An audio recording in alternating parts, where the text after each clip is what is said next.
आज हम इस वीडियो में कवर करने जा रहे हैं जॉन कीट्स की सबसे अच्छी लिखी हुई पोम ला बेले डैम सेंस मर्की, और इसको मर्सी भी पढ़ते हैं। तो ला बेले डैम सेंस मर्सी, आज हम जॉन कीट्स का ये जो बल्लड है, ये जो बल्लड फॉर्म में लिखा हुआ उनका पोम है, आज हम इसे करने जा रहे हैं। एक्सप्लेनेशन डिटेल में, वर्ड मीनिंग सब कुछ यहाँ देखने वाले हैं, तो बने रहिए अंत तक मेरे साथ और डिटेल एक्सप्लेनेशन इस पोम का हम देखेंगे। देखिए, पोइट जब भी लिखते हैं तो कहीं ना कहीं उनके मन की बातें, कहीं ना कहीं उसमें एक ऑटोबायोग्राफिकल पॉइंट आ ही जाता है।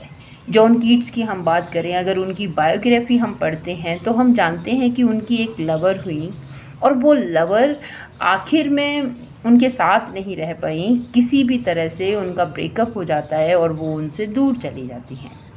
उसी को लेकर ऐसा लगता है पोइट्स को, अदर क्रिटिक्स को, कि उन्होंने ये पोम की रचना की है।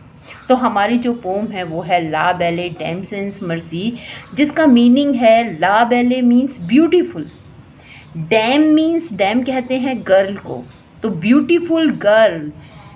डैम सेंस कहते हैं, सांस कहते हैं हम विदाउट, और मर्सी हम कहते हैं दया को। तो एक डैम, एक लड़की जो बिना मर्सी के है पर कैसी है, ब्यूटीफुल है, जिसके अंदर दया नहीं है, पर वास्तव में वो लड़की बहुत सुंदर है, बहुत सुंदर दिखने में लगती है, पर उसके अंदर जो लेकनेस है, उसके अंदर कमी है, वो कहीं ना कहीं किसकी है, दया की है, कि वो अपनी दया नहीं दिखाती। ठीक है, तो ऐसी कौन सी दया पोइट उससे चाहते हैं, किस प्रकार की दया दिखाना उनकी डिज़ायर है जो लड़की उसे फुलफ़िल नहीं कर पाती, इस पोम में हम देखेंगे। राइटर यहाँ हमें फर्स्ट स्टेंजा में देते हैं कि O what can ail thee knight at arms alone and palely loitering, the sage has withered from the lake and no words sing. So here the opening stanza, first stanza, जहाँ पर direct conversation हो रहा है और writer कहते हैं ओ what can ail the, the means you, और वो कहते हैं अरे तुम्हें कौन सा एल हुआ है, कौन सी बीमारी हुई है, क्यों तुम परेशान हो, क्यों तुम प्रॉब्लम में हो, ट्रबल कर रहे हो, एफ्लिक्टेड हो। कौन? Knight at arms. तो राइटर एक नाइट एट आर्म्स को, एक योद्धा को जो आर्म से सुसज्जित है, उसको संबोधित करते हुए कहते हैं कि भाई तुम्हें क्या प्रॉब्लम हुआ है। अलोन एंड पेलली लॉटरी, क्यों तुम यहाँ पे अकेले और पेलली, पेलली मीन्स कि जो तुम्हारा चेहरा है, जो तुम्हारा कैसा हो गया है, पेल हो गया है, सूख गया है, बिदड़ हो गया है, पीला पड़ गया है, और तुम यहाँ पे लॉइटरिंग कर रहे हो, तुम यहाँ भटक रहे हो, घूम रहे हो। ऐसा क्यों कर रहे हो, क्या प्रॉब्लम तुम्हें हुई है? देखो, जब किसी की कोई चीज़ खो जाती है तो प्राय वो व्यक्ति क्या करता है, वो उस चीज़ को ढूंढने के लिए एक ही जगह पर 100 बार चक्कर मार देता है ना। तो राइटर के साथ भी, इस नाइट एट आर्म के साथ भी कुछ ऐसा हो रहा है। ये परेशान है, इसका कुछ खो गया है और ये बड़ा पीला सा और मुरझाया हुआ दिखाई दे रहा है। आगे राइटर कहते हैं कि the sage has withered from the lake, कि भाई जो लेक है, जो लेक है, जो खाई झील है, उसके आगे आसपास क्या हो गया, बिदर्ड हो गया है, ड्राई हो गया है, मुरझा गया है। क्या चीज़? जो सेज हैं, जो प्लांट्स हैं, वो मुरझा गए हैं। No and no bird sings, और कोई भी वर्ड्स, गीत नहीं गा रही, कोई भी पक्षी गीत नहीं गा रहा, और तुम इस तरह से बेचैन परेशान दिखाई दे रहे हो, क्या मसला है, क्या बात है? तो सबसे पहले स्टैंजा में राइटर ने एक क्वेश्चन पूछ लिया है। ठीक है, नेक्स्ट सीन, नेक्स्ट स्टैंजा, दूसरा stanza, O what can ail thee knight at arms, और फिर से वही कि भाई क्या प्रॉब्लम हुई है, क्या ट्रबल हुई है, और यहाँ हमारा इस लाइन का रिपीटिशन हो रहा है। सो hazard and so woe be gone, the squirrel's granary is full and the harvest done. और वो फिर से पूछ रहा है अरे तुम्हें क्या हुआ है नाइट एट आर्म, तुम क्यों इतने परेशान हो नाइट एट आर्म, और सो हैज़ार्ड, बहुत अस्त व्यस्त से लग रहे हो, वरीड लग रहे हो, टायर्ड लग रहे हो, दुखी लग रहे हो, एंड सो बिगॉन, बिगॉन दुखी, हाय कितने फीलिंग सॉरो, बहुत दुखी लग रहे हो। और कहते हैं the squirrel's granary is full, कि जो स्क्वायरल्स हैं जो गिलहरियाँ हैं उन्होंने भी जो उनकी ग्रेनरी है, उनका जो अनाज है वो फुल भर गया है। एंड द हार्वेस्ट डन, और जो कटाई होनी है ना, खेत कटने हैं, वो भी खेत भी कट चुके हैं। स्क्वेरल्स ने भी अपनी ग्रीनरी को फुल कर लिया है, पर तुम इतने दुखी क्यों दिखाई दे रहे हो? ठीक है, आगे राइटर कहते हैं, I see a lily on thy brow with anguish moist and fever dew and no and on thy cheeks a fading rose fast withereth too. ठीक है, आई सी, मैं देख सकता हूँ, a lily means a white colour flower. ठीक है, a lily white colour flowers on thy brow in between the eyebrows. ठीक है, तो वो कह रहे हैं कि भाई मैं देख सकता हूँ कि तुम्हारे चेहरे कैसा हो गया है, वाइट हो गया है, सफ़ेद पड़ गया है। विद एंग्विश चिंता की वजह से, मॉइस्ट एंड फीवर ड्यू, और तुम्हारे चेहरे पर, तुम्हारे माथे पर मॉइस्ट गीलापन है, बुखार की बूंदें हैं तुम्हारे माथे पर। एंड ऑन दाई चीक्स, और जो तुम्हारे चीक्स हैं, जो तुम्हारे गाल हैं, आप फेस फेडिंग रोज, ऐसा लग रहे हैं जैसे कोई गुलाब मुरझा गया हो। फास्ट विद रेड टू, जो कि बहुत तेज़ी से मुरझा गया हो। तो राइटर फिर से इस थर्ड स्टेंजा में जो सामने नाइट खड़ा हुआ है, जो योद्धा खड़ा हुआ है, उसकी जो कंडीशन है, उसके जो इमोशंस हैं, इन तीनों स्टेंजाज के थ्रू हमें बताने का ट्राई करते हैं, हमें बताते हैं। नाउ स्टूडेंट्स, नेक्स्ट, और यहाँ पर कहते हैं, I met a lady in the meads, full beautiful, a fairy's child. Her hairs was long, her foot was light, and her eyes were wild. अब यहाँ पे कहीं ना कहीं नाइट एट आर्म जो है वो रिप्लाई कर रहे हैं। वो कहते हैं कि I met a lady in the meads, कि जो मीड्स हैं, जो मिडो हैं, जो यहाँ पे चारागाह हैं, मैं वहाँ मिला था। किससे? एक लेडी से मैं मिला था। फुल ब्यूटीफुल, पूरी तरह से सुंदर थी, बहुत सुंदर थी, इतनी सुंदर, अ फेयरीज चाइल्ड, इतनी सुंदर कि ऐसा लग रहा हो मानो कि कोई परियों की बच्ची है, वो परियों की बेटी है वो। हर हेयर्स लॉन्ग, लंबे लंबे उसके बाल थे। हर फूट वॉज लाइट, और उसके जो फुट थे वो लाइट थे, उसके जो पैर थे वो बड़े हल्के थे, मीन्स बड़ी चाल चल रही थी, वो तेज़ी से भाग रही थी। And her eyes were wild, और उसकी आँखें मानो कि जैसे बहुत वाइल्ड हों, ऐसा लग रहा था कि ना जाने उसमें क्या क्या दिखाई दे रहा है। तो उन्होंने एक ऐसी लड़की से, वो इस मिडोज़ में, यहाँ पर जो चारागाह हैं वहाँ पे मिलते हैं। ठीक है, अब राइटर अपनी जो क्यों ऐसे वो हैं, क्यों इतने परेशान हैं, उसको इन फोर्थ स्टैंजा में बताने का यहाँ पे ट्राई करते हैं। Stanza number 5 he says, I made a garland for her head and bracelets too and fragrant zone, she looked at me as she did love and made sweet moan. Writer says that I made a garland, मैंने एक garland, एक फूलों का हार उसके head के लिए बनाया।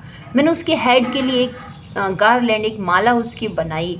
एंड ब्रासलेट्स टू, और एक कंगन भी उसके लिए बनाया हाथों में पहनने के लिए। एंड अ फ्रेग्रेंट जोन, और एक बड़ा खुशबूदार जोन तगड़ी जो कमर में पहनी जाती है, उसके लिए बनाई। तो ब्यूटीफुल लड़की को और सजाने के लिए राइटर यहाँ पर, हमारे जो पोइट हैं, वो बहुत सारी चीज़ें बनाते हैं, उसको ऑफ़र करते हैं ये सारी चीज़ें, because he also in love.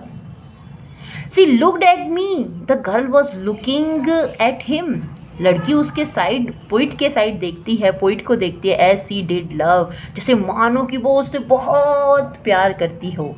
And made sweet मोन, और उसने बाहें भरी, मोर्निंग करने लगी, वो क्राई करने लगी, है ना, बिलाप सा करने लगी, और बड़ा प्यारा सा मोन। ठीक है, तो राइटर उसको कुछ ऑफ़र करते हैं, और लड़की उसे प्यार से देखती है और उसको मोर्निंग करने लग जाती है, उनको देखकर बिलाप करने लग जाती है।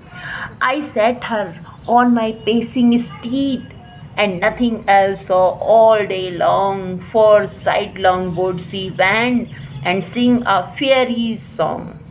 और राइटर आगे क्या करते हैं कि भाई मैंने उस लड़की को देखा और ऐसी लग रही थी कि मानो परियों की वो बेटी हो, और मैंने उसके लिए ये सारी चीज़ें बनाकर दी। और राइटर कहते हैं और फिर उसके बाद क्या हुआ, उसने मेरी तरफ देखा, ऐसे देखा कि मानो जैसे वो मुझसे प्यार करती हो। आगे कहते हैं कि आई सेट हर, और मैंने उसको बिठा लिया। कहाँ बिठा लिया? ऑन माई पेसिंग स्टीड, मेरा ये जो घोड़ा है, जो चल रहा है मेरा ये घोड़ा, मैंने उस पर उसको बिठा लिया। And nothing else all day long, और मैंने कुछ नहीं देखा पूरे दिन, मैं पूरे दिन उसी को देखता रहा। For sidelong would she bend, और वो भी क्या करती, वो भी मेरी तरफ झुक जाती, बैंड हो जाती। एंड सिंग, और गाती अ फियरी सॉन्ग, और एक परियों का गीत मेरी तरफ झुककर वो मुझे सुनाने लगती, मुझे गाने लगती। नेक्स्ट स्टेंजा पोइट कहते हैं कि she found me roots of relish sweet and honey boiled and manna dew, and sure in language strange she said, I love thee true। oh what a beautiful line here, जब वो पूरी तरह से love में डूबे हुए हैं। She found him roots of relish sweets, और अब क्या हुआ, अब उसने राइटर को, अपने पोइट को वो कुछ क्या करती है, उसको ला के दी। फाइंड की सेकेंड फॉर्म है फाउंड। सी फाउंड मी, उसने मुझे लाके दी, उसने मुझे ऑफ़र की, उसने मुझे दी। और क्या दी? रूट्स ऑफ रेलिस स्वीट, जो रेलिस आप कहेंगे जो स्वाद से भरा हुआ है, टेस्ट से भरा हुआ है, एंजॉय करने लायक है, इस तरह की रूट्स लाके उसने मुझे दी। और साथ में क्या दिया? हनी, वाइल्ड हनी उन्होंने दिया, और जंगली शहद लाके उन्होंने दिया। इसके साथ मन्ना ड्यू। देखो मन्ना ड्यू एक ये वर्ड है, हमारी इस पोम में ला बेला में आता है, और ये एक हम कहेंगे ये एक देवीय भोजन है, एक मिरेकुलस फूड है, और जिसे खाकर सब बिल्कुल एंजॉयफुल हो जाते हैं। ठीक है, तो she found me roots of relish sweet and honey wild and manna dew and sure in language strange she sad.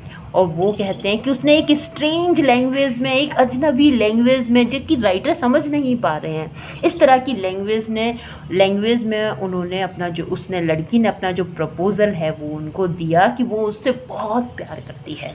देखिए राइटर की, जॉन कीट्स की रियल लाइफ में हो क्या रहा है कि वो एक फ्रेंच वीमेन है, फैनी ब्राउन, उसके साथ प्यार में वो हैं। ठीक है, अब हमारे पोइट इंग्लिश हैं, वो फ्रेंच हैं, वो भी फ्रेंच लैंग्वेज है, तो स्ट्रेंज उनके लिए हुई। ठीक है, तो इस तरह से वो कहते हैं कि स्ट्रेंज लैंग्वेज में उन्होंने उनको प्रपोज किया है। कहीं ना कहीं इस वाली लाइन में उनकी ऑटोबायोग्राफिकल लाइन ये बन पड़ती हैं।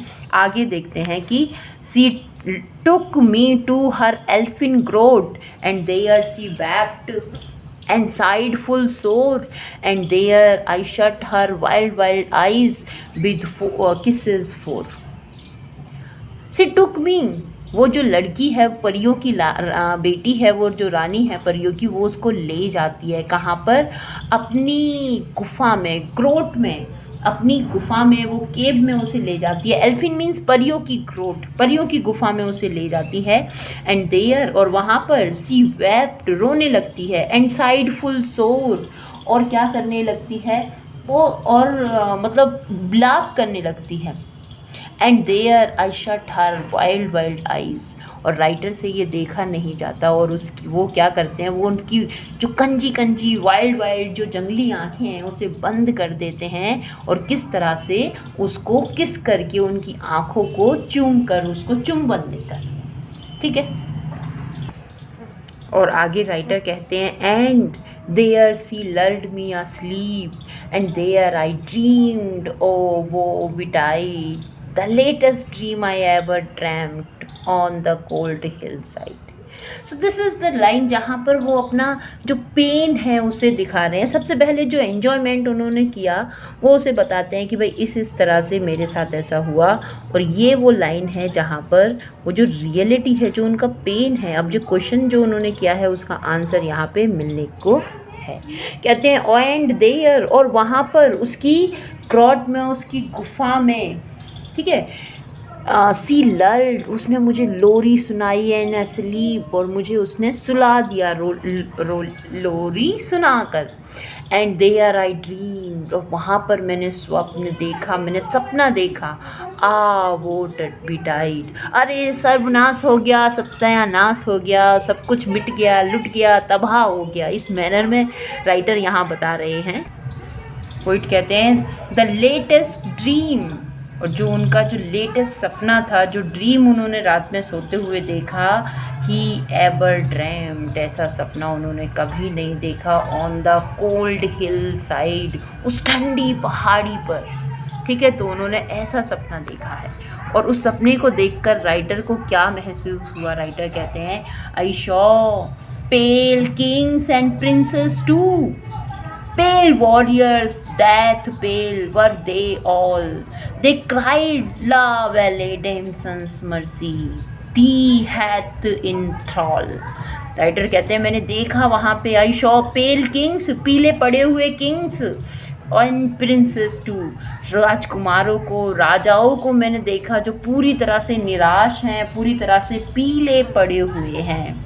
पेल वॉरियर्स, और पीले पड़े हुए योद्धा हैं। डेथ पेल, ऐसा पेल, ऐसी निराशा जिससे मृत्यु आ जाए। बर दे ऑल, वो सारे लोग थे।